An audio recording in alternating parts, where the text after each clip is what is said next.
10 join అయ్యారు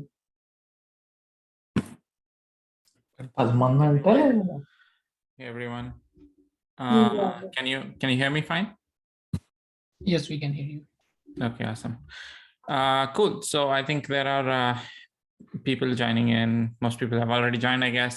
Thanks for taking this time. This thought of doing this call instead of like typing a bunch of emails and responses and stuff like that. So so that you can ask your questions and I can resolve your questions or concerns, whatever it might be.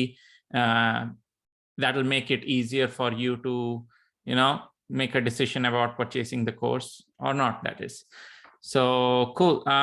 I guess we can get started. Why don't you go ahead and raise your hand? Is there an option to raise the hand? Okay, anyway, I'll just read out the name here and why don't you go ahead and ask me questions. So I can see the first name here, Akash. Hey, Simon, how are you? Hey, Akash. Good. How are you? I'm doing good. So I'm not sure if you had a chance to read the question which I sent you by any chance. Yeah, but I don't have it in right. Okay, no issues, no issues. My question is very simple. How can people who are from sales background can take help from your course? Okay. Or let's say from kind of business background, not like much technical. Right. So one of the things in EB-1A that, you know, from my personal experience, as well as in general, this is true, that anybody needs to achieve is first, you need to sort of rise to the top of your field.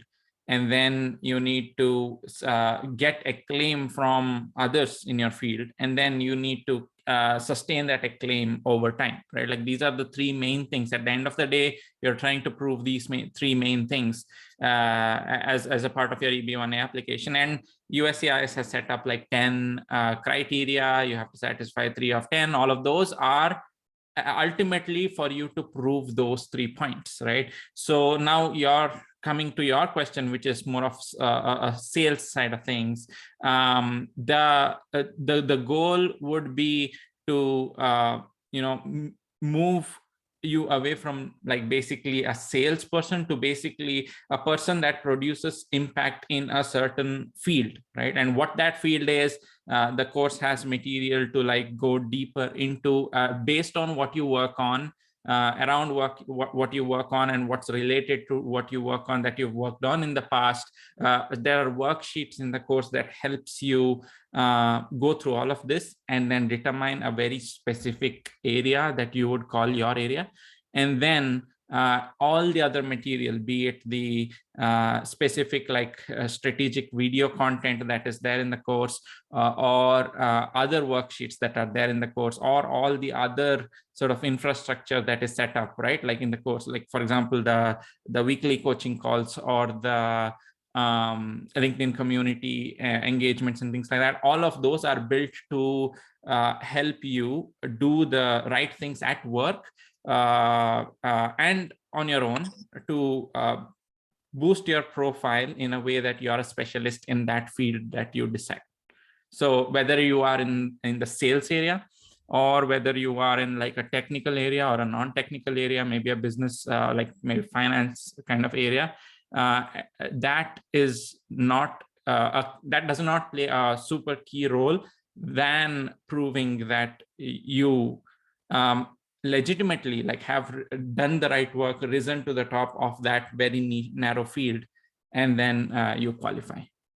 I hope that answered your question. Yeah, I see. Second question would be like, what is the validity of this course? Like, how long will it say? Is it lifetime or just 1 year, 6 months? So yeah, at this point, I have this course available to people until they are successful in getting their green cards. That is the kind of duration that all my students have in the course, which means like my commitment is basically until it is useful to you in a successful manner, you will have access to the course. I see. Yeah. All right. Hey, Simon, this is Ravi here. Can you hear me? Yeah. Okay. I basically have 3 questions. The question number 1 is like, what is the real the success rate behind this, right? I know that it's a very, this is not a black and white answer. I clearly know that. But coming from the background of being in this world of H1B and whatnot for last almost a decade, more than a decade for me at this point of time, right? And my question will be like, essentially what makes me to the successful, and what exactly the time frame could be a good success rate for this one, if I can ask. Okay, I can share with you some anecdotal successes and the timeline based on those successes as well from the course. So a caveat here is this course is relatively new, right? Like it hasn't been around for years, so to speak.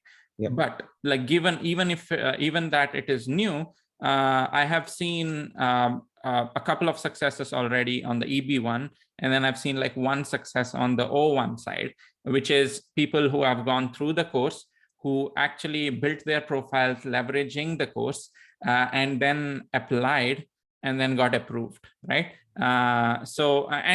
Usually baseline is it took me around 8 to 10 months without the course, but with like around, I don't know, like 8 hours of work per day, 6 to 8 hours of work per day, every day, nonstop, doing a lot of mistakes, figuring out things that don't work and all of that. So it took me that amount of time without the course. These people, especially the successful ones, it took them around 5 to 6 months in the course, until they got it to the filing point and then filed. So that said, there are different types of people who also join the course, right? Like there are some people who deliberately, they have a lot of other commitments going on. So they deliberately join the course saying, okay, I'm going to take the next 2 years of my life and slowly chip away at it. And then on the other side of things, I have people like these that I just told you, who are extreme go-getters. They push themselves hard to get this immigration drama out of their lives. And then they, just go all in, get it done in like 5 to 6 months as well. So yeah, that's the general timeline to profile readiness, right? Like, and then after that, that's the processing timeline, which is 14 days for the I-140 if you file premium, and then usually the 485 is around 6 to 7 months is the USCIS processing time at this point. But usually like 99.9999% of the cases, like once you get your approved EB-1A I-140, then it's just a matter of time because 485 is just taking a long time for paperwork. That's all. Got it. Then my second question is, like, I know that your course is going to coach me and kind of whoever that potential person is going to be, me being the guinea pig. And my question will be like, the attorney behind this needs to be strongly make this case, because it's majority of this is basically attorney writing the case for this EB1, right? So my question will be like, how strong that attorney needs to be and how much it's going to be cost me for that attorney. So first of all, you don't need an attorney for an EB1. Okay, but most people who go for an EB-1A, they choose to go with an attorney just to have that professional counsel with them, things like that. Okay,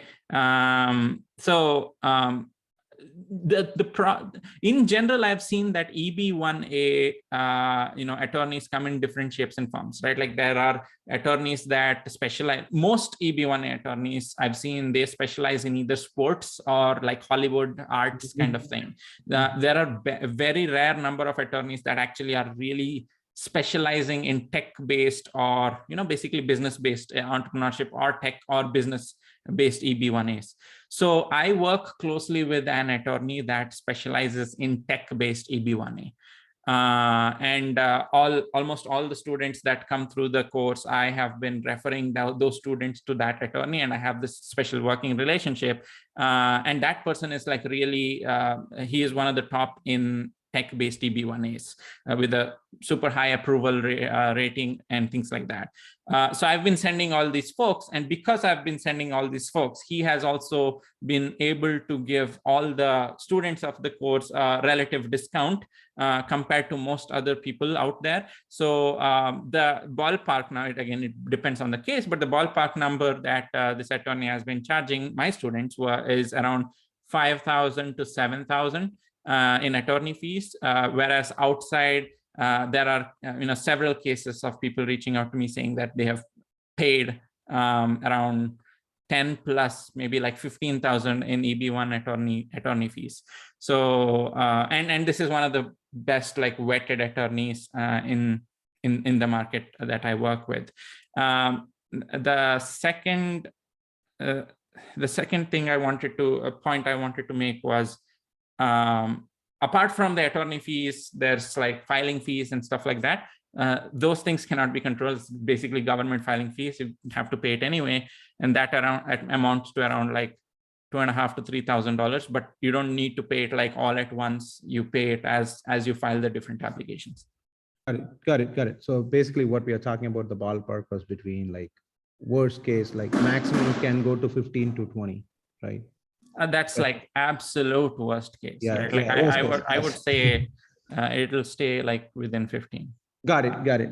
Okay, fine. And the final question, other than then I have lots of raising hands now. So the final questions I do have on this one is like, but at any stage during this 6 months, right? So I think you did mention that the time frame is basically like somebody who is applying who need to dedicate nearly like 3 to 4 hours of the time per day in order to make that to be successful. If I can ask, what is the level and time and effort for the person? Okay, what's the time investment you need to put in? Yes, exactly. Right. So it depends on where your profile currently already is.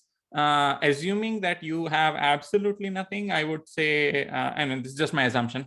Most people will have something, but they even won't know that they have something valuable until they go through the first couple like worksheets in the course. That's what I've seen. But assuming you're starting from like zero, right? I would say probably 2 to 3 hours.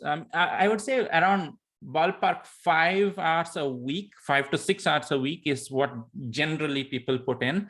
Anything more than that you put in accelerates it, but then I think you'll be able to do it in like around 8 months if you put like 5 to 6 hours of very focused strategic time, right? Like you can spend 5 to 6 hours doing something that doesn't work or something that like uniquely works and get it. So that would be my ballpark actually.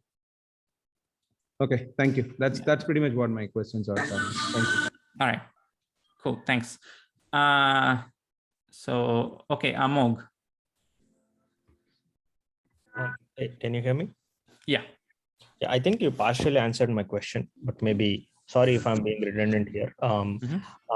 So I have opened this USCIS website, right? And I'm looking through the 10 criteria of qualifying for EB-1A, right?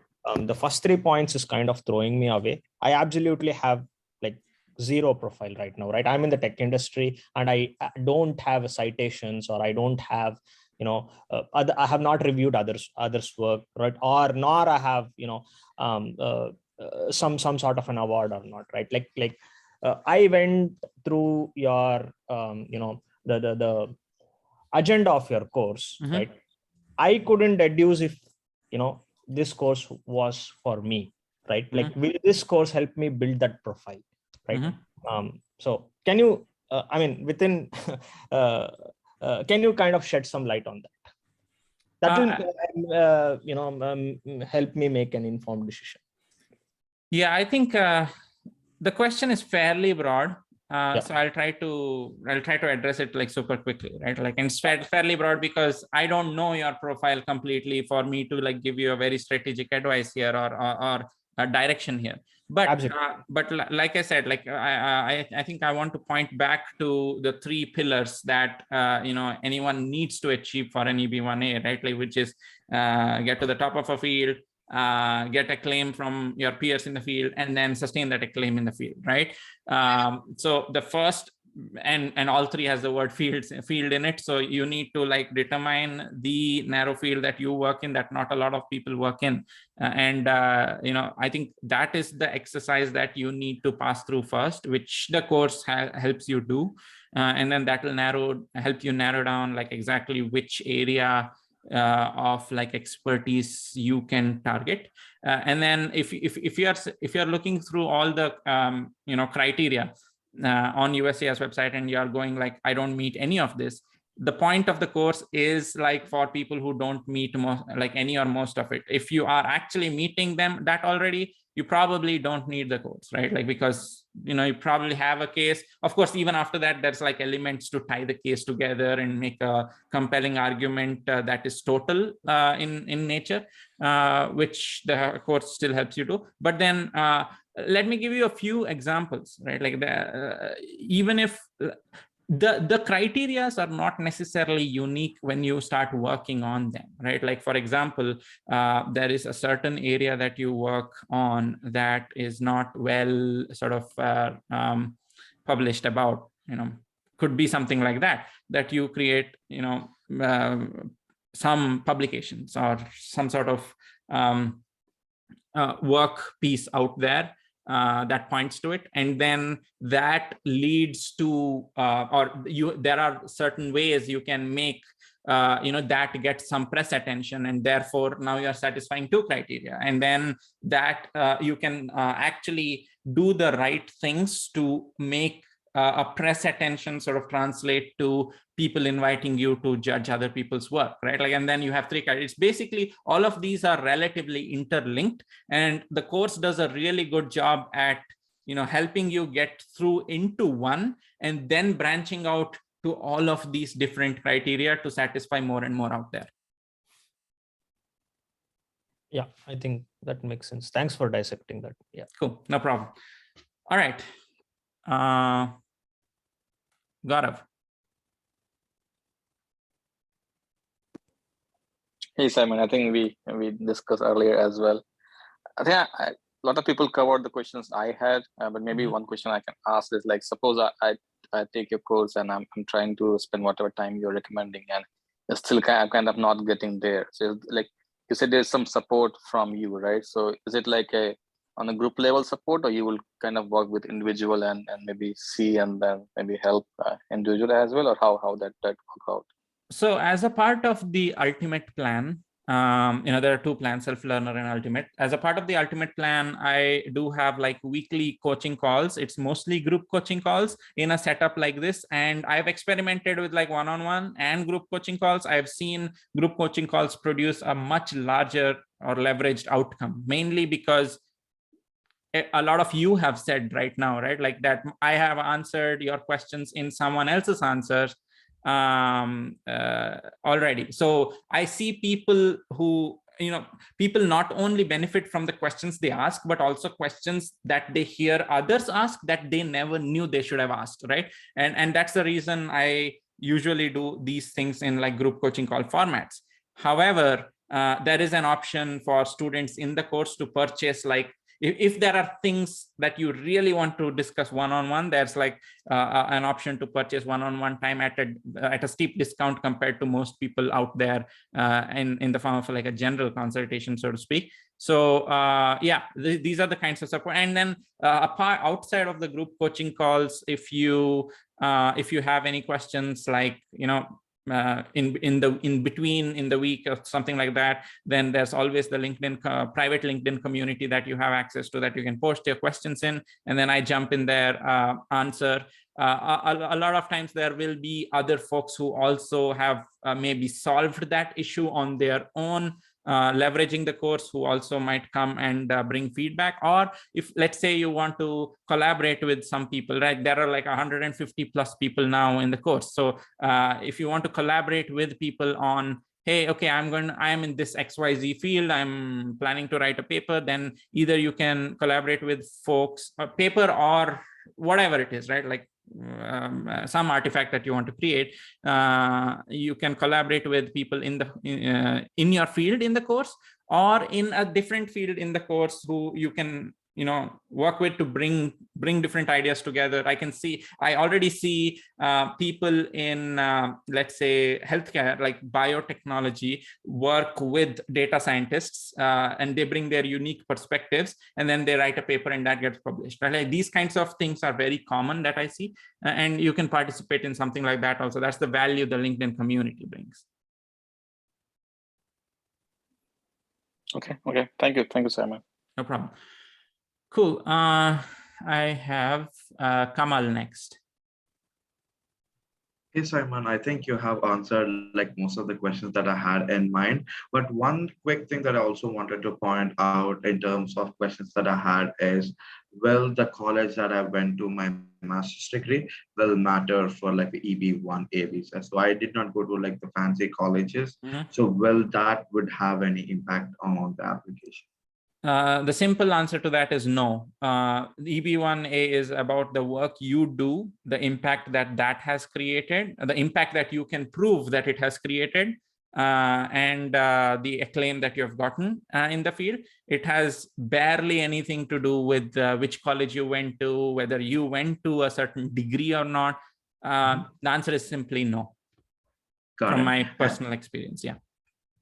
And second question that I had is like I also went through your agenda, like course agenda, and there I could see that highlighting your accomplishments and works through like social media channels such as LinkedIn. So do you think is it an mandatory step in the process, like highlighting your work through your social media handles? Not necessarily, because I have all these students in the course.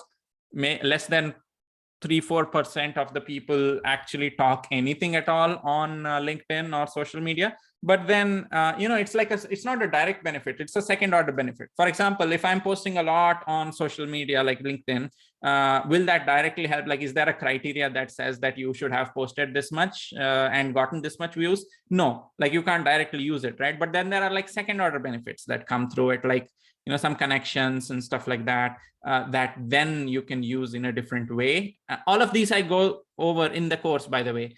But the benefits are like that. So you don't necessarily need to keep like posting or be engaged openly in public platforms. Got it. And the last question that I have is like, can you apply for like EB-1 visa on your own while the company applies for your green card under like EB-2 category? And let's say if the EB-1 doesn't get approved, like will it have any downstream impacts on like, the EB-2 that the company would be filing? Your companies, when you're self-petitioning for an EB-1A, that is totally parallel and separate from your company's petition. It has nothing to do with the company's petition, especially if you are like on H-1B or some dual intent kind of visa. Both of these kind of go parallelly. They don't necessarily intersect. So it works both ways. One, if something goes south in this, your EB-2, EB-3, whatever your company is filing, that is not impacted. And the other benefit is like if you decide to switch jobs or something goes south at your job or whatever it is, right? Like then your EB-1A is not at all impacted. You don't need to refile. There is no perm in EB-1A, so no need of refiling anything. It's just as if nothing happened in the other world. Got it. Thank you. Okay, Shafiq. Hey, Simon, thank you for connecting with me. Yeah, most of my questions are answered, but I do have one specific question. Of course, like a person needs to build his profile, so scholarly material is very important towards it. And I'm from a tech background, but I do not have any experience with research papers or publishing anything of any sort, or to or either do I have an idea on a specific field that I do want to research. So how does a person who, like, first question is, how does a person who doesn't have any experience or guidelines on how to go about that, achieve that? And second, yeah, that's the primary question that I have. Yeah. 90% plus of the people in the course do not have any research background, or they are not PhD people or anything like that. They are people working in the industry and working like, fairly regular jobs in the industry. So you don't need to have a research background. And then the second thing, I think your question was founded on the principle that people need a lot of publications and like some scholarly sort of material out there to qualify for the EB-1A, which is also false, because you don't necessarily need that. That's just one criteria. There are like 9 other criteria that you can meet 3 of, right? So it's not really necessary. Now, that said, I do have ways in the course, like you don't need to write scholarly, like very academic formal articles, right? Like you can write something relatively informal about, your field, the work you do and things like that. And most of these also have a demand in the press, or a demand in the scholarly community out there. Things that are like not necessarily research related, but more anecdotal from experience and stuff. And I have specific modules in the course about like how you can approach writing such things, how you can approach publishing such things, and all of that. But at a higher level, even if you don't choose to do that, there are a lot of other things that you can do to prove your case. And the follow-up question, like, I do see in your agenda there were specific guidelines around the research paper, how to publish it. The follow-up question, like, if you want to like do something else in addition to it also, are there anything, is there any other guideline in the module to achieve any other sort of? I'm sorry, I didn't get what you meant when you said other. I mean, like, in addition to research paper, is there anything more that we can do, and are there guidelines on that? Yeah, so there's no there are different types of publications, right? That's what I'm trying to tell. Okay. This not just research publications, there are different types of publications, some of which a person working a regular job can easily do, things like that. So those are the things that I cover. Now, since you brought the topic of like coverage in the course, right? Like the coverage is very dynamic. Like you can see a bunch of modules that are already there, but what I'm also constantly working on is in these weekly coaching calls, I get like all these new questions about, hey, what about this and this and this? And I try to use that as a signal to produce more content, more modules or lessons that are very specifically catering to their questions and the kind of problems that they come with.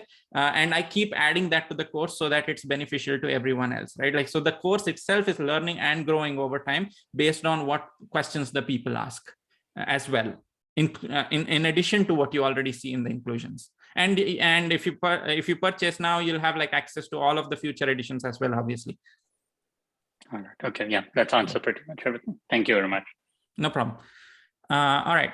Next is Kshitiz. Hey, Simon. Thank you for giving me the opportunity to talk to you.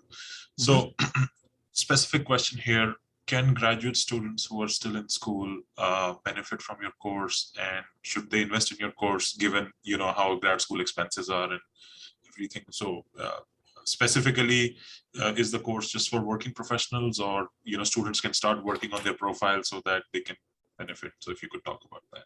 So personally speaking, if there was some resource like this, or personally speaking, even if I could have thought about a path like an EB-1A or an O-1A back when I was in grad school, I would have jumped at that opportunity and taken it. The main reason being the earlier you start, think of it as surface area, right? Like the earlier you start, you get one second, I'm trying to fix this limited time issue here.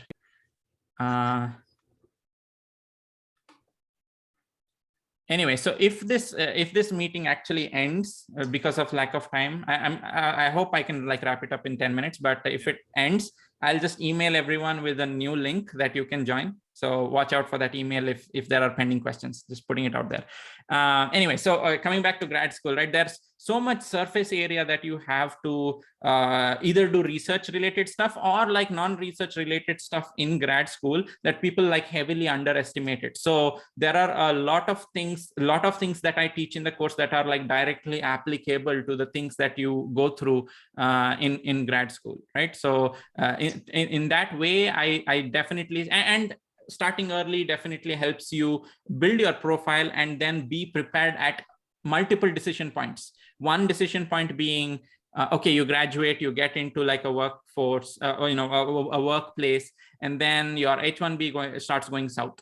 Or, you know, you have already built a profile that is super strong that when you graduate and a company hires you, you can basically tell the company that, hey, let's go for an O1. My profile is super strong. They look at it. And then, you know, they'll probably go for the O1. And then immediately when you got the O1, you can file for the EB-1 and be done with the whole immigration story, right? Once that is approved.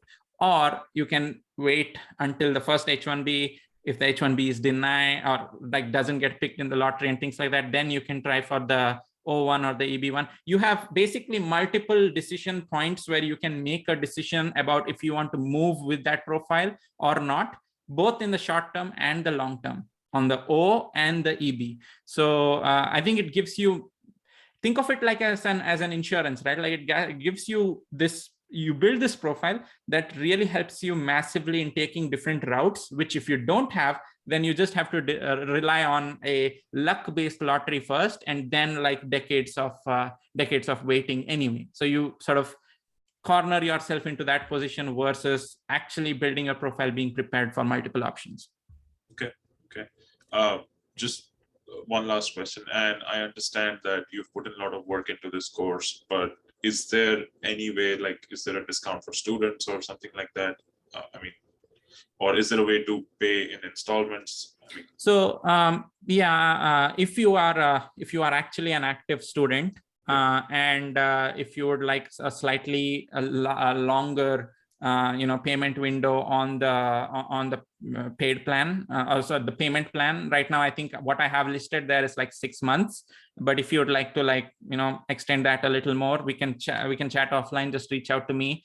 As far as like numerical discounts are concerned, I think like there are so many people inside the course that are basically telling me, hey, what are you doing? You are still underpricing the course for the value that it is delivering to them, right? Like, and the thing is, there's a lot of like time commitment from my side as well, which when people pay this much, I am committed to them, right? Like until they get their green card. But I can be flexible on the payment window if you're an active student, and just reach out to me and we can talk about that. Okay. Thank you so much. No problem. Shachi.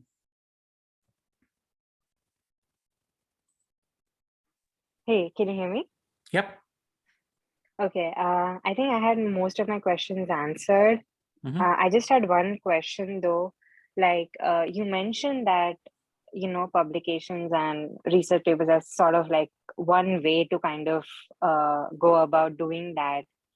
What are the other ways if we don't want, like, if like that is not something that we don't want to pursue, or like whatever, that's not something that we don't want to take a route on? Because like I'm in tech and I'm planning to like go into like management side of the things in a couple of months. So I'm not sure how that will pertain in this. Yeah. Okay. So a long version of the answer to your question would basically be me talking literally everything that's there in the course, right? Like, so let me give you a short version of that, of an answer. So if you look at the USCIS criteria, there are 10 of those, and just 1.2, you needing to have published something, you know, in publications, stuff like that. It doesn't even necessarily say research related. So, or like tech related, which basically means if you're going towards management, there are certain unique ways to manage. There are very unique ways to manage different things, different products, different technologies, different businesses. So even if it is like publications, you can start from that point, which the course very well walks you through how to do those things. But even if you're like, okay, I am not even a writer, like I don't, to hell with it, I don't want to write anything, right? There are still like 9 other criteria. Literally, if you read through those criteria, like for example, the course teaches you how you can bolster your press presence, right? Like how do you create avenues that get you into the press? How do you create avenues that help you get judging opportunities? And all of these, basically look at all the other 9 points. I cover all the 10 points and how to hit those points within the course. I see. Okay. Thank you. Sounds good. All right. Next, I have Nitin. Hi, Saiman. How are you? My question is that, like, a guy who doesn't have any experience and who's like who doesn't have a research background, so what, like out of 10, which 3 criteria you said publication, so 1 criteria is that, so what are the other 2 criteria that this course gonna concentrate on? So just can you give so yeah, there's again, I think I'll be repeating a lot of these answers now. There's like 10 criteria. Just off the top of my head, I can think about like press, I can think about judging, I can think about like presence in some showcases or exhibitions, I can think about high compensation, I can think about, like, basically there are so many things that are non-research related. Honestly, 90 well, not 90, but a large % of people who get the EB-1A have nothing to do with research, because there is an EB-1 classification, the EB-1B for outstanding researchers, right? So EB-1, a large portion of the people who get the EB-1A have no background in research, especially the people who do not come from a tech side, right? So my point here is the fact that people think that you need to be in research to get the EB-1A itself is flawed. So there are all these other criteria that the course helps you, accomplish. And some of them are like, yeah, press, judging, high compensation is something that the course cannot like actively influence, because obviously you get compensated what you get compensated, but there's a certain way you can narrate the story of your compensation. And like, it all depends on comparisons, right? Like you might look at a certain set of people and then you actually do not fall in the top, but then you go into the depth of what you work on, and then actually you can prove that you are actually in the top because the number of people working on that are narrow, and then you can look at the subset of data, stuff like that. So anyway, my point is there are many other criteria that you can satisfy. Got it. Thank you. Yeah. I see a last name here, which is Rishabh, but I hope I covered everyone else. Rishabh, go ahead. Hi, Simon. So my question is like, I'm right now in a testing profile. So I'm planning to start a new master's in machine learning and data science. So do I need to stay in testing and start this process, or I will start in a school and for my second master that would be helpful to making my profile? Yeah, the general advice I give everyone is keep your career goals going as if you know how you want it to go, and then the EB-1A comes as a byproduct of that, right? Like you don't shift your career goals based on the EB-1A, because as long as you're not switching from like an engineer, like very computer science related stuff, to something like botany or zoology, you should be fine, right? Like there is ultimately a way to tie everything together. So I don't think you need to worry that much about switching, going for this new educational path and things like that. So I think you should just go carry on, and then take this EB-1A as a parallel thing that you're working on, so that both inform each other, and then you can make the right choices that will help you get an advantage in the profile building as well. So